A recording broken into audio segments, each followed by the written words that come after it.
আসসালামু আলাইকুম। BD job circular 24 পক্ষ থেকে সবাইকে স্বাগতম। সো বন্ধুরা, তথ্য কমিশন বাংলাদেশের নিয়োগ বিজ্ঞপ্তি প্রকাশিত হয়েছে। সারা বাংলাদেশ থেকে অষ্টম শ্রেণী ও এসএসসি পাশে আবেদন করার সুযোগ রয়েছে। সো আপনারা দেখতে পাচ্ছেন আগারগাঁও প্রশাসনিক এলাকা, শেরেবাংলা নগর, ঢাকা 17। সেখানে দেখতে পাচ্ছেন নিয়োগ বিজ্ঞপ্তি। তথ্য কমিশন বাংলাদেশের রাজস্ব কার্য নিবন্ধিত শূন্য পদে বিপরীতে সরাসরি নিয়োগের লক্ষ্যে বাংলাদেশের প্রাকৃত নাগরিকদের নিকট হতে অনলাইনে নির্ধারিত ফর্মে এই ওয়েবসাইটের মাধ্যমে নিম্নলিখিত সত্ত্বে নির্ধারিত সময়ের মধ্যে আবেদনপত্র আহ্বান করা যাচ্ছে। অনলাইন ব্যতীত অন্য কোনো মাধ্যমে প্রেরিত আবেদন গ্রহণ করা হবে না।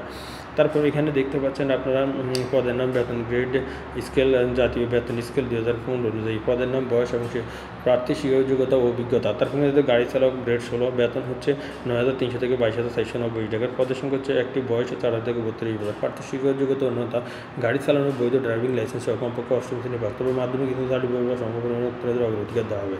তারপরে অফিস সহায়ক গ্রেড 20, বেতন স্কেল হচ্ছে 8,250 থেকে 20,010 টাকা। এখানে 12টি পদ রয়েছে, বয়স হচ্ছে 18 থেকে 32 বছর। তারপর এখানে দেখতে পাচ্ছি কোনো স্বীকৃত বোর্ড হতে মাধ্যমিক স্কুল সার্টিফিকেট সম্মানে পাশে। এখানে তারপরে তৃতীয় পদ দেখছেন পিয়ন পদে, বেতন গ্রেড 20, বেতন স্কেল 8,250 থেকে 20,010 টাকা। একটি পদ রয়েছে 18 থেকে 32 বছর। এখানে কোনো স্বীকৃত বোর্ড হতে মাধ্যমিক স্কুল সার্টিফিকেট সম্মানে পাস হতে হবে।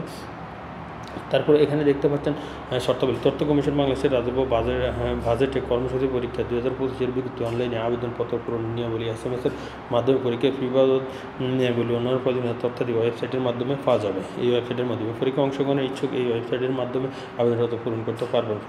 প্রার্থীগণ যে কোনো একটি পদে আবেদন করতে পারবেন। আবেদনের সময়সীমা নির্দেশ। অনলাইনে আবেদন পূরণ পরীক্ষা ফি জমা দেন শুরুর তারিখ হচ্ছে 1/1/2025 তারিখ সকাল 10 ঘটিকা হইতে। অনলাইনে আবেদন জমাদানের শেষ তারিখ হচ্ছে 22/1/2025 তারিখে বিকেল 5 ঘটিকার মধ্যে। উক্ত সময়সীমা ইউজার আইডি প্রাপ্ত অনলাইনে আবেদনপত্র সাবমিট করে পরবর্তী 72 ঘন্টার মধ্যে SMS-এর মাধ্যমে পরীক্ষার ফি জমা দিতে হবে। আবেদন প্রার্থীকে 1/1/2025 তারিখ থেকে 18 থেকে 32 বছর হতে হবে। তারপর এখানে দেখতে হবে বিভাগ চাকরিরত প্রার্থীদের যথাযথ কর্তৃপক্ষের মাধ্যমে নির্ধারিত সময়ের মধ্যে অনলাইনে আবেদন করতে হবে। তাদেরকে মৌখিক পরীক্ষা সময় প্রত্যয়নপত্রের মূল কপি প্রদর্শন করতে হবে। নিয়োগের ক্ষেত্রে সরকারের বিদ্যমান বিধি ও পরবর্তীত ক্ষেত্রে প্রযোজ্য বিধি কোটা নীতি অনুসরণ করতে হবে। লিখিত ব্যবহারিক মৌখিক পরীক্ষা অংশগ্রহণের জন্য কোনো প্রকার TADও প্রদান করা হবে না।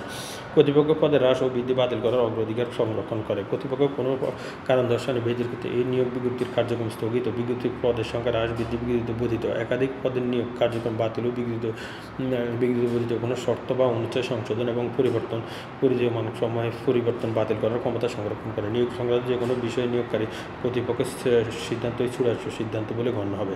প্রার্থীকে অবশ্যই বাংলাদেশের নাগরিক হতে হবে।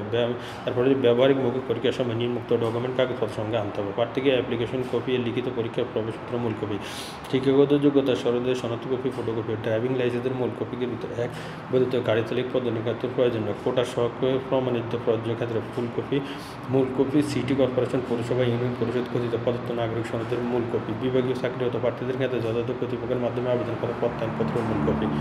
তারপর এখানে দেখতে পাচ্ছেন সাম্প্রতিক তোলা 3 কপি পাসপোর্ট সাইজের রঙিন ছবি সত্যায়িত বর্ধিত সকল সনদ কাগজপত্র 1 সেট ফটোকপি প্রথম শ্রেণী গ্যাজেটেড কর্মকর্তাদের সত্যায়িত হতে হবে। তারপর আবেদনকারী মুক্তিযোদ্ধা, শহীদ মুক্তিযোদ্ধা, বীরাঙ্গনা সন্তান হলে তা সপক্ষে আবেদনকারীকে মুক্তিযোদ্ধা বিষয়ক মন্ত্রণালয় কথিত সংশ্লিষ্ট সনদপত্রের সত্যায়িত কপি এবং সরকারি গ্যাজেটেড সত্যায়িত কপি ও পৌরসভার mayor, city corporation, council, union পরিষদ চেয়ারম্যান কথিত মুক্তিযোদ্ধার সাথে সম্পৃক্ত বিষয়টি উল্লেখযোগ্য প্রদত্ত সনদপত্রের সত্যায়িত কপি। তারপর এখানে দেখবে শারীরিক প্রতিবন্ধী তৃতীয় লিঙ্গ ক্ষুদ্র নির্গোষ্ঠী প্রার্থীদের সর্বশেষ সরকারের নীতি অনুযায়ী উপযুক্ত কর্তৃপক্ষ কথিত দ্বারা সনদপত্র সত্যায়িত কপি দাখিল করতে হবে। তারপর সকল চাকরিরত প্রার্থীদের মৌখিক পরীক্ষার সময় নিয়োগকারী কর্তৃপক্ষ কথিত প্রদত্ত আপত্তিপত্রের মূল কপি জমা দিতে হবে। এক্ষেত্রে কোনো অগ্রিম কপি গ্রহণযোগ্য হবে না। সো বন্ধুরা, ভিডিওটি ভালো লাগলে অবশ্যই শেয়ার করে দেবেন, আমার পেজটাকে সাপোর্ট করবেন। এখানে এটা দেখতে পাচ্ছেন খুব একটা ভালো নিয়োগ। আজকের মতো এইটুকু, সবাই ভালো থাকবেন, সুস্থ থাকবেন। আসসালামু আলাইকুম।